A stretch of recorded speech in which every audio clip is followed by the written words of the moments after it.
The Florida Gators allowed Missouri to make it a bit interesting, but when it comes down to it, the Gators are going to the SEC Semifinal.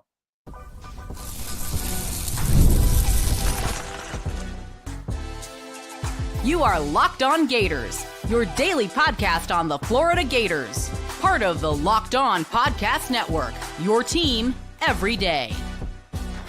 Hello and welcome back to another episode of Locked On Gators, part of the Locked On Podcast Network, your team every day. Thanks for making Locked On Gators your first listen of the day. Every day we are available daily and free wherever the podcast and on YouTube. As always, I am Brandon Olsen. Find me on Twitter at WNS_Brandon. Find all my written work with New York Giants on SI. And the Florida Gators, it was an interesting game, right? I mean, you had in the first half, Will Richard and Walter Clayton combined for 30 points. Then they kind of both went completely ghost in the second half. They ended up combining for just 35. So they went really ghost in the second half. Elijah Martin woke up in the second half, though. But this was a game where I kind of talked about it. I'll get to the chat in a minute. This was the game where I kind of talked about it on, I think it was Thursday's episode, maybe Wednesday's, where I was saying, hey, I want Missouri, but that is the game that scares me the most because of that loss. I don't want it to be something where they press and it gets ugly and gets way different. But the Florida Gators went and faced Missouri and beat them somewhat handedly. And I say somewhat handedly because Missouri did close the gap quite a few times, but every time they did, Florida would then go on a mini run. And that's what it was. You know, they say, oh, basketball is a game of runs. This game, a lot of it was a game of short runs for Florida. There weren't really like, oh yeah, a 20-4 run, but there were multiple, hey, 8-2, 10-2, 12-4. There were multiple runs like that just added up over time for Florida. And this was an ugly game. We'll say that. If you're part of the Insider program, which if you're not and you want to be, the link is in the description below. But if you are part of the Insider program, then you would know that this turnover prone game that they were playing was driving me nuts. And that the pace for a little bit went too out of control. And look, this offense, they want to go fast. They want to run in transition defensively. Missouri wants to do the same thing. But there was a stretch in that first half, in the last few minutes of it, where it kind of felt like neither team was doing anything right. They were just trying to go, let's just go as fast as possible, right? Like that seemed to be the approach. Ruben Chinu calmed down after a while, but he had one of the weirdest starts to this game. And I think a lot of that was just nerves, right? Because, you look at this team and it's like, well, Alex Conley was here last year. Will Richard last year, Walter Clayton Jr. last year, Elijah Martin wasn't here last year, but he's got big game experience, right? A lot of this team is here last year. Ruben Chinu was with Washington State, wasn't playing with Washington State last year, and then he came into this tournament game, and it was his first SEC tournament game, and he just played off a little bit, like Missouri like presses the big men after getting a rebound, and he for whatever reason, it's like one of my friends that I play 2K with as a big man that can't dribble or anything, and sometimes he'll just want to take the ball at court. I don't know why. Ruben Chinu did that. Like he got pressed a little bit, and he's like, okay, I'll just take it myself, and started dribbling up court there.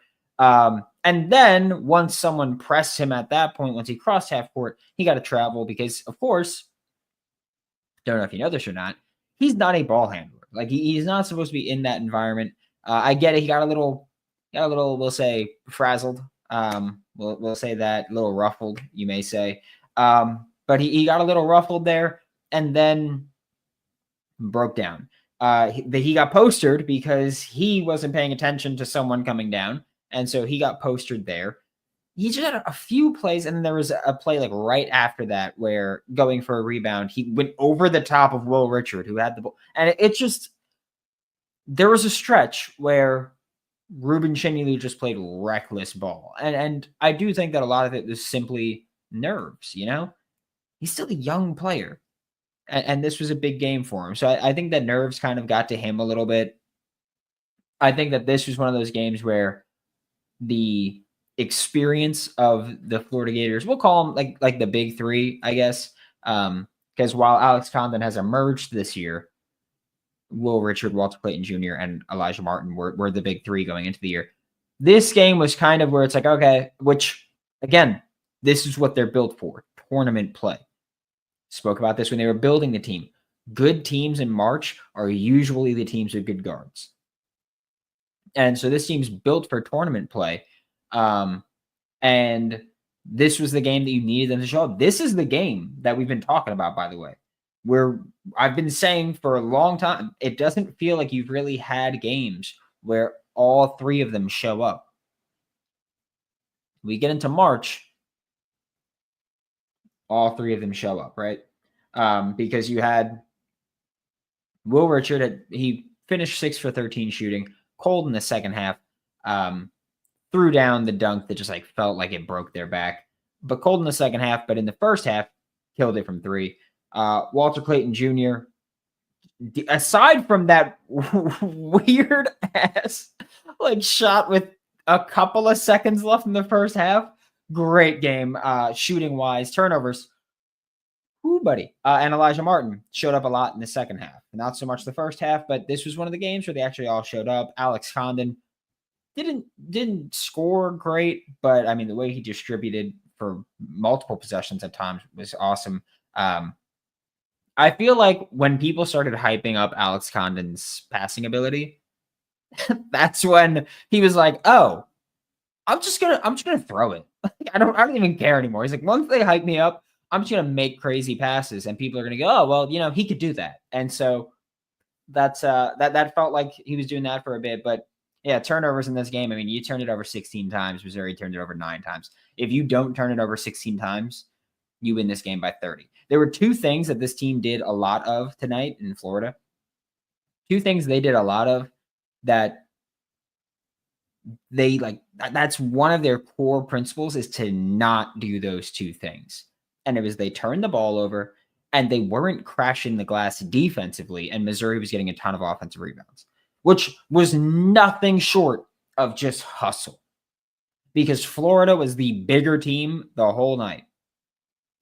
She was just hustling. They were just hammering the boards offensively for Missouri. And I mean, you got out rebounded offensively. You had 9 offensive rebounds. They had 18. You had 16 turnovers. They had 9. You were on the wrong side of both of those. And that's just not something that you can do as you get deeper into SEC tournament play and as you get deeper into March Madness. You just got out hustled. That's it. That was pure energy, pure effort. You were the bigger team with the better players, and they doubled your offensive rebound percentage. Granted, yes, your offensive rebounds. They also did way better than you offensive rebound percentage. Because if you just look at the raw numbers of 9 to 18, it doesn't take into account they missed 38 shots. Florida missed 19. Like, if you just look at that, but percentage-wise, they did it. And so looking at that, a little bit different, but man, I mean, Florida moving on to face either Alabama or Kentucky. We'll talk about the chat. I see you guys talking. I see you popping off. I see we got some people that I love in here. We got Duval, we got Jory, we got Q, we got Swerve. Love you all. We'll get to that in the next segment when we get back with Locked On Gators. We are all about the stats. Who would have thought? Because numbers don't lie. And when it comes to the all-new Nissan Armada Pro 4X, the numbers are on an MVP level with the ability to tow up to 8,500 pounds. It can quite literally carry the whole team plus the gear wherever you need to go. It's powered by a twin-turbo V6 engine, delivering the strength and performance to handle highways, back roads, and everything in between. Whether you're exploring off-road trails or rolling up to the arena, the Armada Pro 4X brings power, versatility, and style wherever you go. Take your adventures to new heights in the all-new Nissan Armada Pro 4X. Learn more at nissanusa.com. And if you've ever checked your bank account and wondered where in the hell did all of my money go between dining out, online shopping, I don't do too much of that. Dining out all the time, bad habit. Don't apologize for it, as in I'm not going to. I don't care how you feel about my money. And entertainment, love concerts, love athletic events, we'll say.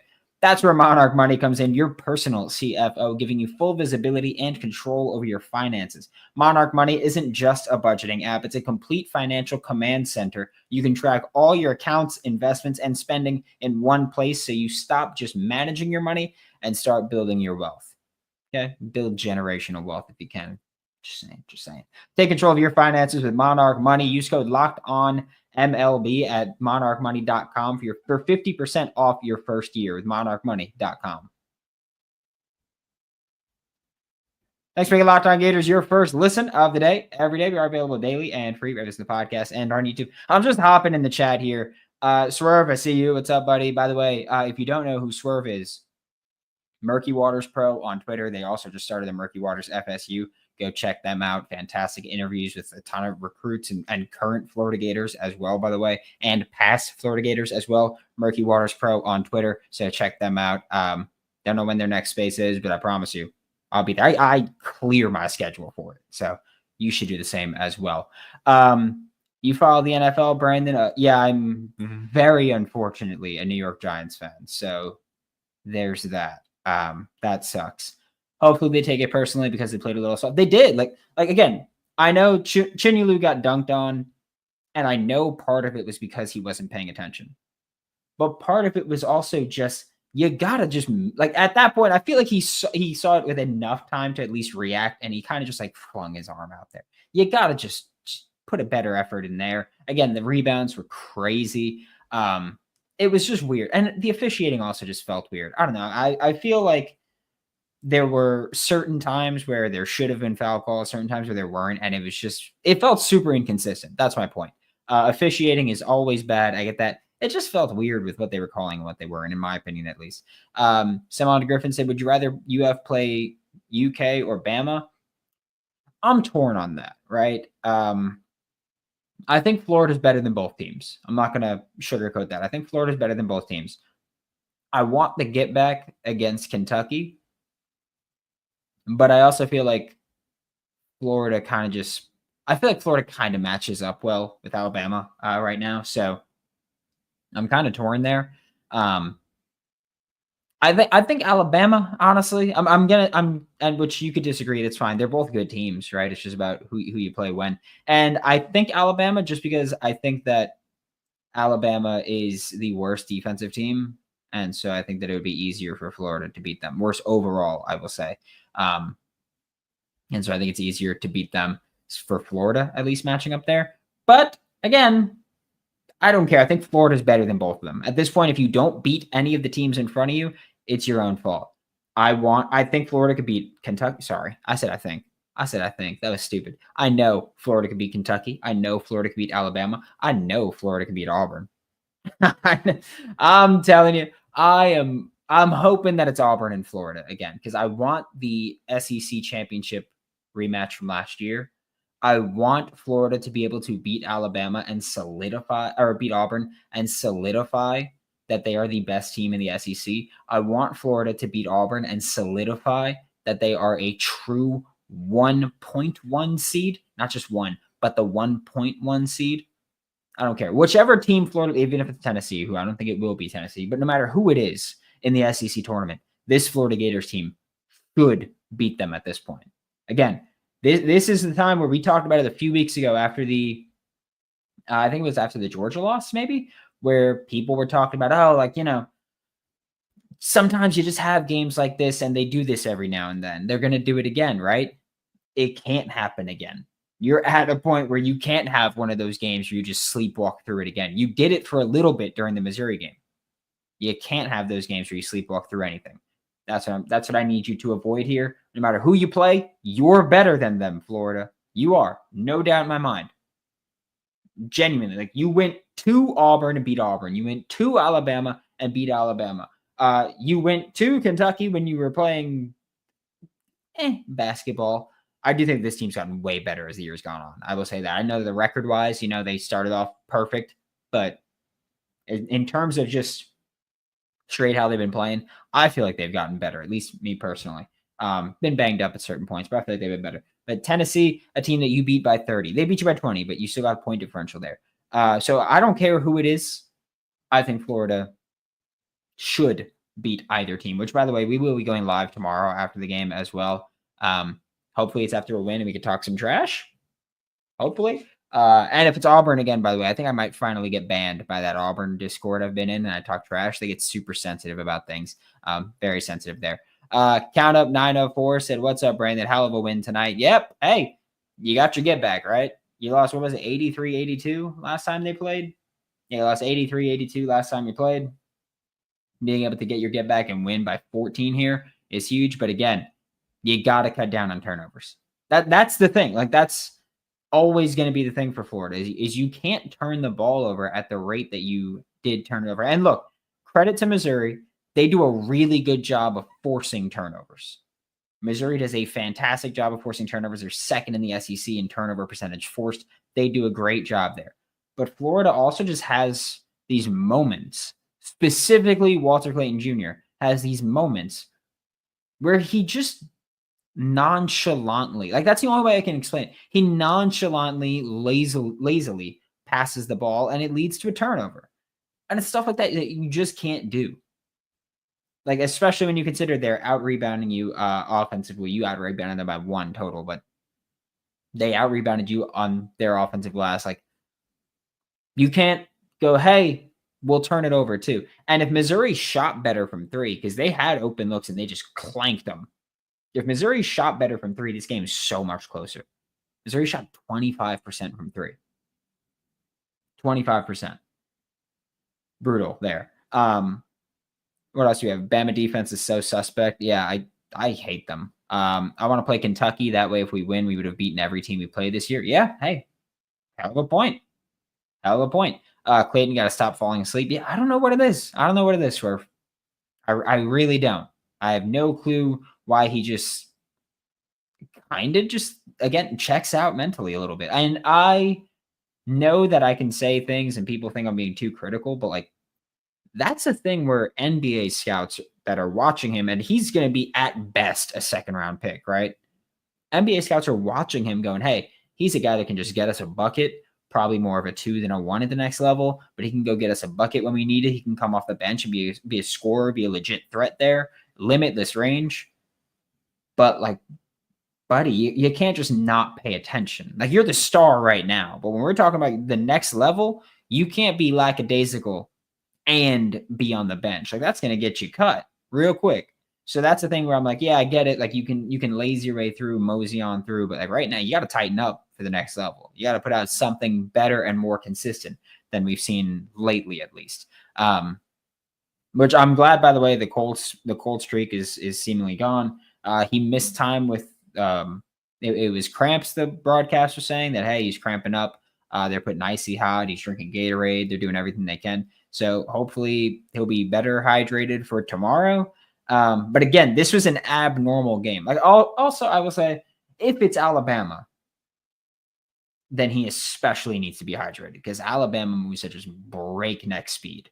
And so need to be better there. This was a game that for stretches of time got abnormally up tempo. But so I will say I understand it there. But if you play Alabama, there's going to be more of the same there. Free throws in this. Florida shot great from the line, shot 80% from the line. Considering how bad they've been all year at free throws, that's fantastic. That's fantastic. They're shooting 71% from the line this year. The fact that you shot 80% in this game, awesome. Clayton had a good game to me, though. I don't know what game you see a guard have 5 turnovers and say that's a good game. I don't know what to tell you. I can't see it. I just can't say that. I don't think he played poorly, but he had lackadaisical moments that he's always had, and I'm saying he needs to correct those. So that's what I'll say. Like I said, great shooting, but those 5 turnovers, unacceptable, especially because he's done that before in big games, big moments too. Can't do that in the big dance. Got to clean up the mistakes. That get back. I almost said it. I almost said it, Q. I hope you know that. I almost said it. I didn't almost say the MF. I almost said the word that you put. Don't worry, coach. Gonna fix it. Get back a MF. He has to do more if they want to win at all. He needs to play like a leader. I will say that. I will say one thing for Duval. You said he needs to play like a leader. There was that one. I forgot. I think it was Micah Hanlogton got a lane violation. And Walt just walked up to him. It was after the first free throw. So they had another, and Walt just walked up to him and he's like, you can't do that. He's like, you can't do that. Like talking with his hands, very audible, very clear what he was saying of like, you can't do that right now. Like it was still a very close game at the time. So I will say that accountability aspect was there. It's just the lackadaisical ball handling and passing can't happen, especially when you're the guard. You're the primary ball handler. The offense runs through you. Can't have stuff like that. Bama can score at will, especially Sears. Clayton, yeah, I saw that. They need to keep hitting them. Those points are important. Hey, Missouri shot 60% from the free throw line. He cooled down the second half. I agree. Yeah, no, and look, that's the thing too. It's not even so much that he cooled down, right? He just stopped shooting. That's all. He just stopped shooting. He finished 6 for 8. He finished 6 for 8. It's not even that he necessarily cooled down. He just stopped shooting. That's it. And a part of that is because, one, Elijah Martin started shooting more. And then 2, Alex Condon started shooting more. Thomas Huck got to the free throw line as a third one. Like Thomas Huck shot 12 free throws. 12. So they got to the line. They were just not shooting as many field goal attempts. That's one of the reasons, again, that Missouri had more shots, but also Missouri had more free throw attempts than you did. Again, partially because of just stupid fouls at stupid points. Felt really weird, I guess. I will also say that I'm happy Ruben Chinu didn't foul out. I thought he would. And it's not that I'm like, oh yeah, like him fouling out would have changed the outcome. But it would have been another sign of undisciplined play to foul out. Because don't forget, he fouled out just a few games ago. I think it was Georgia, like bumping someone, like hip checking someone on the baseline. And I didn't think it should have been a foul, but that's also a situation you can't put yourself in at that time. And so just reining that in a little bit. This was overall a good game. You scored 95 points in regulation, very up-tempo game. You scored 95 points. Overall a good game. You've got whoever you play tomorrow, not going to be an easy game. Florida, of course, you're going to be on 12 hours rest, something like that. Obviously, it's not 12, but it's 17 hours of rest. But whoever you play tomorrow will be on less rest. Right now, the score of that game, which I just want to check before we sign out and see what we got. Right now, the score of Kentucky, Alabama, they're about to tip off. Okay, I thought they did it already. But we went live right after the game. So they're about to tip off. It's set for 9:52. It is presently 9:53. But Florida Gators beat Missouri, headed to the SEC semifinal. We will be going live tomorrow after the SEC semifinal, no matter what happens. And we will know who Florida will play if they win. Freudian slip, my bad. We will know who Florida will play if they win tomorrow, and we'll be able to preview that SEC championship if they're in there. Even if not, we'll still go live and talk about it. And I think we're going to go live when the bracket comes out. I think that's going to be the plan. But thank you all so much for tuning in. Love all of you. I don't care if you don't like me saying that. I love you all. Thanks for making Locked On Gators your first listen of the day. We are available daily and free web in the podcast and on YouTube. We'll be back tomorrow right after the Florida Gators hopefully punch their ticket to the SEC championship. And I'll see you all next time.